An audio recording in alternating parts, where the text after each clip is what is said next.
Got your whiskey? Yeah, I got mine. Got your cyanide. I got mine right here. Well done. Forge is getting the mutants to safety. Oh. Now we are ready. Oh. Hey, you. What are you doing For X-Men Destiny. Stand down. Does this look like This game is absolutely terrible. It's broken in so many ways. I'm sorry. It's easier to say what's actually good and semi-functional than to actually point out everything that's bad. So let's start with that. The one thing that's actually good about this game are the graphics. You could take almost any screenshot of any point in this game and you could put it into a comic book. It looks exactly as a Marvel game should look. So, bravo Silicon Knights for that. Everything else I'm going to blame Activision for because this game seems incredibly rushed. It fails in so many ways. Let's take the story right off the bat. The story makes little sense and doesn't really matter. It's very bland. You don't care. Most of the characters you get to meet, you barely get a good grasp of them. If you're a fan, you know who they are and what they're capable of. If you're not a fan of the X-Men universe, you could care less about these people, and far less do you care about the actual characters you play. Sorry, it's just I've lost my mind after playing this game. I'm out there. You care less about these characters. There's jock douche boy who likes to throw footballs around. There's Japanese chick who has a guy for a father that bursts into flame randomly. The scene that shows her doesn't make any real sense.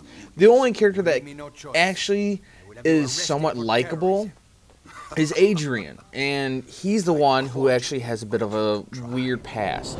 He's actually part of the Purifiers, whom are pure humans who hate mutants. They believe they're, a travesty to God, so on and so forth. He's a member of them, and his father was one of those two. Train him into hating mutants and to be able to fight them, so on and so forth. Well, then all of a sudden Agent becomes a mutant. Of course, he decides he may not be. And is he? You never freaking know. Their powers, I kid you not, the game starts off right away. Do you pick one of 3 powers, and magically you have it, and it's at full control. Granted, you do gain more powers as it goes on, but you don't develop them.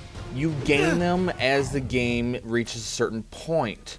You can improve them through beating up bad guys and getting experience points.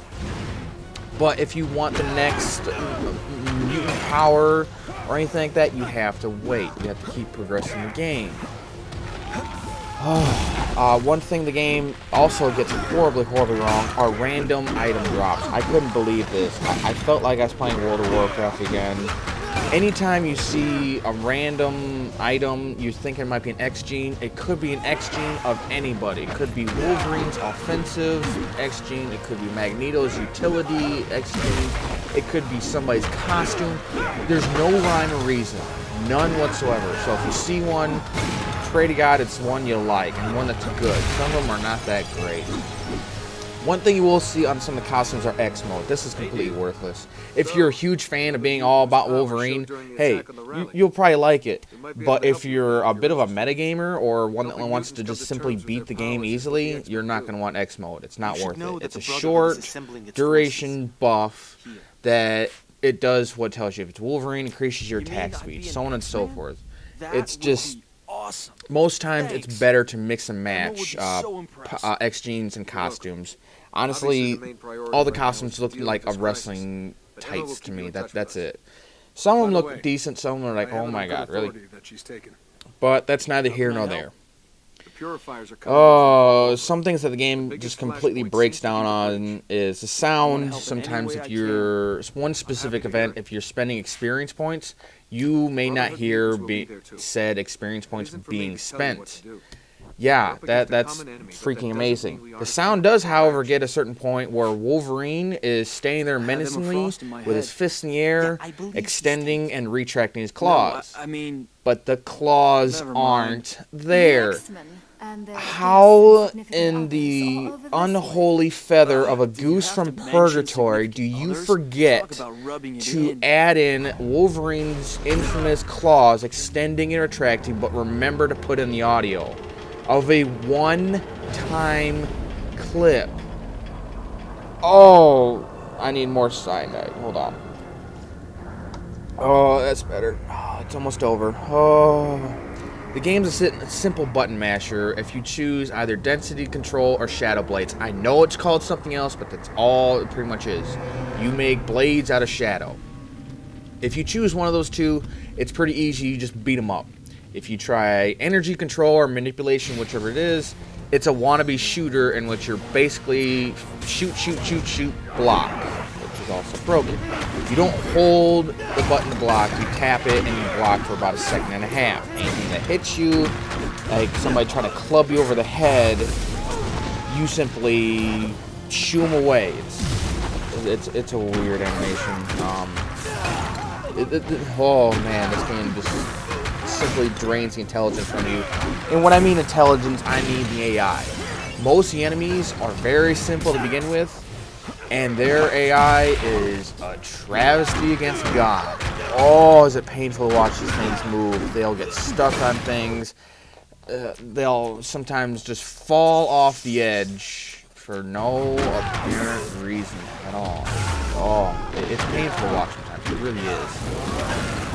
The big thing about this game that really annoyed me was the lack of co-op. This game screamed co-op. Made me think of Marvel Ultimate Alliance 2. Did you get co-op?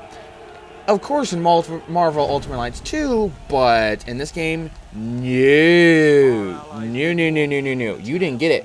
However, you can see your favorite superheroes fighting alongside you, so they obviously have combat animations, but you can't play them. You play one guy or one girl, and that's it. You beat the storyline. Hey, you can do a New Game Plus. No, as you're fun not as that strong is if enough you're an yet. achievement We'll whore. see about that. But basically, if you want to avoid this game, do it. Just don't think about getting this game. You want to rent it? That's fine. Feel free. Enjoy a worthless storyline that leaves more questions than answers. Oh, and just more confusion and just utter blah than you could care for. If you want a good game that actually has a pretty decent storyline, solid controls, co-op of all things, co-op, lots of characters to play as, each with a unique play style, Ultimate Alliance 2. Just go for that. This game's barely functional. It's broken 6 ways from Sunday. It should have had at least another year of development put into it. It's just bad. So I've been airing the Gaming Godfather, and I think the cyanide is finally kicking in.